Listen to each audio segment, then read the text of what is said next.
ایک مشہور ڈاکٹر سے ملاقات۔ میں نے پوچھا کہ اچھی صحت کا راز کیا ہے؟ کہنے لگے بس بیمار نہ پڑو۔ میں نے کہا کہ یہ تو ہمارے بس میں نہیں ہے۔ ہنستے ہوئے کہنے لگے بالکل ہے۔ میں نے کہا آپ بتائیے، میں بالکل عمل کروں گا۔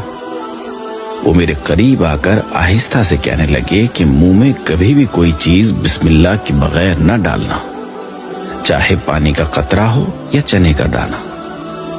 میں خاموش ہو گیا۔ پھر کہنے لگے کہ اللہ نے کوئی بھی چیز بے مقصد اور بلا وجہ نہیں بنائی ہے۔ ہر چیز میں حکمت ہے اور اس میں فائدے اور نقصان دونوں پوشیدہ ہیں۔ جب ہم کوئی بھی چیز بسم اللہ پڑھ کر منہ میں ڈالتے ہیں تو اللہ اس میں سے نقصان نکال دیتا ہے۔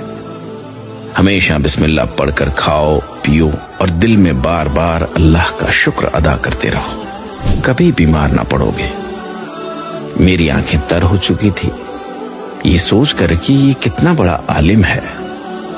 دیر ہو رہی تھی، میں سلام کر کے اٹھنے لگا تو وہ میرا ہاتھ پکڑ کر کہنے لگے کہ کھانے کے حوالے سے آخری بات بھی سنتے جاؤ۔ میں جی کہہ کر بیٹھ گیا۔ کہنے لگے اگر کسی کے ساتھ بیٹھ کر کھانا کھا رہے ہو تو کبھی بھول کر بھی پہل نہ کیا کرو، چاہے کتنی بھی بھوک لگی ہو۔ پہلے سامنے والے کی پلیٹ میں ڈالو، جب تک وہ اپنے منہ میں لقمہ نہ رکھ لے تم شروع نہ کیا کرو۔ میری ہمت نہیں ہو رہی تھی کہ اس کا فائدہ پوچھوں، لیکن وہ خود ہی بتانے لگے تمہارے کھانے کا صدقہ ادا ہو گیا اور ساتھ ہی اللہ بھی راضی ہوا کہ تم نے پہلے اس کے بندے کا خیال کیا۔ یاد رکھو، کھانا جسم کی اور بسم اللہ روح کی غذا ہے۔